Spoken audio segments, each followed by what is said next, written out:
Lima is the second driest city in the world, with a dominant discourse of water scarcity, justifying exploration for new water sources. Construction of mega infrastructure projects is prioritised, despite water wastage in the deteriorating network. However, it is uneven distribution rather than scarcity which has the greatest impact on water availability. While around 1.5 million people, mostly in the periphery, do not have access to networked water and sanitation provision and rely on small-scale private water trucks, people in the city centre of Lima consume over 500 litres of water per day. Behind these different realities, socio-environmental injustices are being reproduced, and everyday risks are accumulated simultaneously. In the periphery of Lima, we identified 4 risk traps stemming from a lack of water and sanitation access. An infrastructure trap occurs as reverse urbanisation processes without infrastructure force reliance on needs-driven practices. Rapid urbanisation and land trafficking exacerbate this situation, meaning construction is forever playing catch-up. The resulting fragmented water provision can impact on the potential for future networked infrastructure connection. The reproduction of a poverty trap occurs as those already in poverty and without land tenure struggle for access to the formal network. This forces people to rely on poor quality water from expensive private and informal vendors, which can charge up to 5 times the networked rate. This increases the percentage of income spent on water, lowers the capacity to escape poverty, and perpetuates already unequal access. Poor quality and insufficient quantities of water produce a hygiene trap, where vulnerability to waterborne diseases is increased. The reliance on pit latrines also significantly increases the risk of infection and illness. This can lead to livelihood losses, reducing people's financial capacity and impacting the poverty risk trap. Women often bear a much larger burden when it comes to water and sanitation, creating a gender inequality. For example, women are usually responsible for collecting water from private vendors. Climate change is exacerbating challenges in the city. The recent El Niño caused severe flooding, leaving Lima without water access for 10 days. These events are becoming more frequent and will further increase the vulnerability of everyone in the city to water stresses, regardless of socioeconomic status. Transformative change is desperately needed to disrupt the accumulation of risk traps, which we define as challenging the status quo through processes of incremental change. This utilises existing resources to maximise capacity and efficiency, and is innovative, socially and technically. The process of transformative change has to occur at different scales, and needs engagement from multiple actors, including communities and policymakers, to ensure a holistic impact. The outcomes must be sustained over time and improve the quality of life for all citizens in the environment, which are intricately interrelated. Transformative change needs to achieve universal connection through an inclusive and democratic process, which is essential for environmental justice. Currently, the discourse of water as a human right is going through the Peruvian Congress. However, the human right to water is only seen as an economic right for those who can afford it. Therefore, the needs of many low-income people living in the periphery are not being recognised. This brings justice to the centre of water and sanitation debates in Lima. Procedural environmental justice is required in order to uphold the population's, specifically the periphery's, right to be informed and to participate in the decision-making process. Based on this, we formulated 3 main research objectives: to investigate to what degree our projects are transformative, to understand the conditions under which they can bring transformative change, to understand how to integrate them into the wider framework for water and sanitation and provision in Lima as part of a holistic plan for the future. Our fieldwork included semi-structured interviews with a range of actors, community focus groups, transit walks, and actor workshops, all of which were supplemented by academic sources and institutional documents. Our first key finding was regarding the schemas. Based on initial research in London, we understood the schemas as a community coping strategy to lobby CEDEPAL for water and sanitation access. However, our fieldwork revealed that schemas are actually CEDEPAL's long-term strategy to achieve 100% access, which formally recognises water and sanitation needs of the marginalised. The Lima periphery is divided into subsections, with different schema numbers assigned to each area. The management process and financing of the different schemas involve various actors, including municipalities, international actors and community-elected committees. Once certified, schemas bring the pipe networked and regulated water and sanitation provision to the periphery. This removes the reliance on provision from overpriced, poor-quality water from private trucks, contributing to a reduction in all 4 of the peripheral risk traps. Despite these benefits, there is a big disparity in the timeframe for completion between the schemas, as they get prioritised based on factors such as closeness to the natural water source and the central pipe network. This is privileging northern areas and leaving behind those in the south, which won't be completed for up to 10 years, affecting the ability to ensure just distribution to all. Such disparity is based on a perception of scarcity, and that a new water source is needed for southern schemas. This is emerging under a growing water as a business mandate and privatisation trends within CEDEPAL. However, an increasing focus on large-scale private solutions is actually raising costs and hindering water provision, simultaneously reproducing risks and water scarcity. This is causing a twofold misrecognition of the environment, in terms of the damage done to the environment through large projects and overlooking the potential of local ecological infrastructure as playing a vital role in water provision. Está por $2 por metro cúbico, que es caro. Entonces no le puede cobrar los $2 a todo lo de Comas, a todo lo de Cavanagh, porque si no hay un conflicto social. Within schemas, 100% of provision of services is not guaranteed.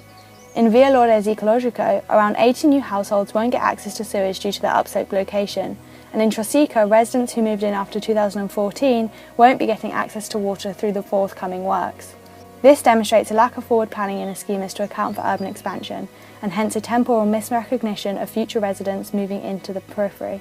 As a result, decentralised alternatives are emerging in the periphery to fill provision gaps in the short to medium term. We focused on 2 innovative projects aiming to challenge the status quo of water and sanitation provision whilst disrupting the peripheral risk traps. Fog catchers have been used in many contexts around the world to bring additional free water to communities by catching it using fog nets. In Lima, NGO Puana Sin Agua have introduced them into the Lomas, where each net can collect up to 400 litres of water a day. This free water source mainly benefits low-income households living in high-risk areas of the Lomas, who rely on water trucks for drinking and non-drinking water, reducing their money spent on non-drinking water. It can also enable agriculture-based livelihoods as the water is used for cultivation, addressing the poverty trap. However, whilst in other contexts, such as parts of Chile, the water can be used for drinking, in Lima, air pollution currently prevents use for human consumption due to the presence of heavy metals. Seasonality of fog also means that the nets can only be used in winter between June and November. In summer months, communities have to revert back to the water vendors. With the use of reservoirs, there is potential for providing potable water all year round, especially if filtration is integrated. To explore this potential on a wider scale, we overlaid the planned schemas with the current fog catchers locations and prospective locations, and saw a clear overlap between the fognet's potential and the areas which won't get a schema connection in the future. This means that the synergy between the 2 projects could bring new water supplies to areas unserved by schemas and provide water in the short to medium term.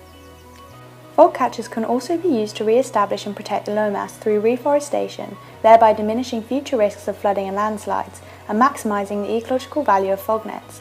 When speaking to the Lomas conservation group Asociación Ecológica Lomas de Primavera, they supported this possibility and were keen to form a formal alliance with the fog catchers.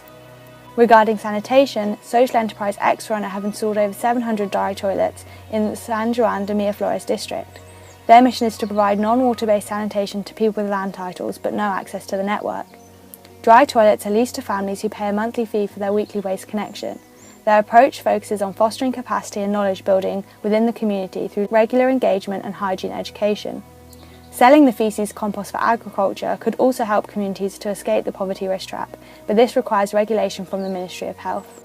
Problematically, the capacity for project growth is limited in several ways. To drive community adoption and economies of scale, the project has to be highly localised. The taboo of promoting dry toilets to your neighbours and the monthly cost also restricts adoption by whole communities, hindering the potential to disrupt hygiene traps as pit latrines remain in the community. Finally, dry toilets are not recognised at higher institutional levels, such as in the municipalities and ministries of environment and health, resulting in a lack of funding and over-reliance on international donors. Additionally, for both projects, there is a fear from communities that project involvement can prevent them from getting access to water and sanitation through the schemas, which is being further perpetuated by complex and unclear schema management processes. Therefore, currently both projects remain isolated pockets of innovation with no overarching strategy. A lack of integration is impacting on the ability to achieve transformative change and wider environmental justice. Therefore, we moved our research away from a focus on decentralised projects, despite often being promoted in global south cities, to exploring the need for an integrated whole city perspective. Given that the schemas are the framework for water and sanitation access in the periphery, we wanted to analyse how projects could develop in this context. The eco-sanitation pilot led by Sedapal and Agua Ecosan in the Santa Rosa district is showing a shift towards this approach. Here, water and sanitation provision is integrated into one ecologically orientated water-saving project, with long-term ambitions that recognise the needs of water-stressed environment and marginalised citizens who can't get a schema connection. This has great potential for wider transformative change across the city and addressing our 4 risk traps. As an example, it addresses poverty risk trap as it provides water from nearby schemas and charges network prices. Water savings through dry sanitation also mean dramatically reduced water purchasing costs. Without proper governance, the environmental and distributional benefits of eco-sanitation can be diminished. This was seen when an agri-eco-san pilot failed in Trosica, as the network was overtaken by a private actor, over-extracting poor quality water for the community. The current sanitation vision also presents eco-sanitation as a temporary peripheral solution. Hay un grupo de gente que desde 2005 para adelante que está todavía no está bien en el esquema, pero sí creo que van a ser beneficiados o para ellos de los baños. Entonces, que son las que nos van a dar el agua que llegará por 15 años por esa reforma. Through analysing these water and sanitation projects, we propose 3 key strategies to achieve transformative change and minimise risk in Lima. The first strategy is to foster a new water culture which is relevant for the entire city of Lima, with the twofold purpose of limiting consumption and promoting equitable distribution. Es así que no hay cultura del agua. Salgo y lavo mi carro con el agua potable. Las constructoras utilizan el agua potable. To achieve this, we propose targeted education of the population through a municipal plan, communities and different institutions to encourage water saving and raise awareness about efficiency within industry, schools and institutions. The role of local municipalities would be critical to ensure behavioural change at the household level. New regulation by the Ministry of Housing, Construction and Sanitation is needed to promote water saving through water meters and retrofitting technologies. Their use at the household level needs to be encouraged through demand-side management incentives, such as financial subsidies that can be orchestrated by the Ministry of Finances and relayed locally by SEDAPAL in each municipality. We recommend a new tariff model from SEDAPAL and SUNAS, which introduces a social tariff only for the poorest households. In addition, an exponentially increasing tariff for commercial and other domestic uses, whilst taking into account the number of beneficiaries per household, can be used to penalise overconsumption. Higher tariffs can also discourage water pollution from industry, and the Ministry of Finance and SEDAPAL can collaborate with these industries to invest in grey water reuse. Strategy 2. As disparities in water and sanitation services between the centre and periphery will not be wholly served in the near future, a greater attention should be put on the periphery. First, the Ministry of Housing, Construction and Sanitation, as well as local municipalities, are in a good position to recognise the periphery as an area which is home to a large part of the population, facing challenges due to insufficient coverage. Recognition would be the first step towards achieving a better regulation of water and sanitation services for these people, and should be complemented by stronger regulations by SUNAS to regulate the quality and price of water delivered by private tanks. Alternative methods for water and sanitation services could be developed and incorporated into city planning through schemas that can act as catalysts for social inclusion and provide a long-term holistic solution. This will reduce water consumption and the costs associated with implementing isolated projects, and incentivise settlers to remain within planned areas and restrict further expansion. Building on the successes of current initiatives ensures that transformative change is incremental. Due to their close relationship with the people, municipalities and Senka and small actors such as Puana Signagua and X-Runner could foster community participation and play a role in educating communities on the different solutions to ensure the successes of these alternatives. All of this requires co-financing at different levels from SUNAS as well as SEDAPAL, which could use fundings from the payment mechanism for environmental services. Finally, research and development investments are proposed for local universities to allow research into expanding the potential of these alternatives in the Lima context specifically. Our third strategy is to strengthen the water governance at all scales and move away from ambiguous communication and decision-making which weakens the agency of the population. Methods of social control as well as regulation of private actors extracting, using and selling water would help to move towards a more democratic and transparent water governance. Community assemblies and schemas committees could play a stronger role in improving the transparency and the communication between institutions, the municipalities and the communities, as well as socialising information about the timing and details of water and sanitation projects. This would ensure better knowledge production within communities and help mitigate the impact of the sanitation taboo on the adoption of alternative projects. In addition, this strategy could be used to monitor businesses with ANA support, using meters to measure quantities of groundwater extraction. Finally, stronger governance means that communities will take part in the decision-making process and monitoring. This means that a more democratic process will facilitate better recognition of those living in the periphery, parity of their participation and accountability from decision-makers, whilst building a stronger relationship between the different actors. Whilst each recommendation may be more relevant to different parts of the city, Because the current water and sanitation reality is reproducing socio-environmental injustices and exacerbating risks across the whole of Lima, we believe that all three recommendations are necessary and are equally important for achieving transformative change.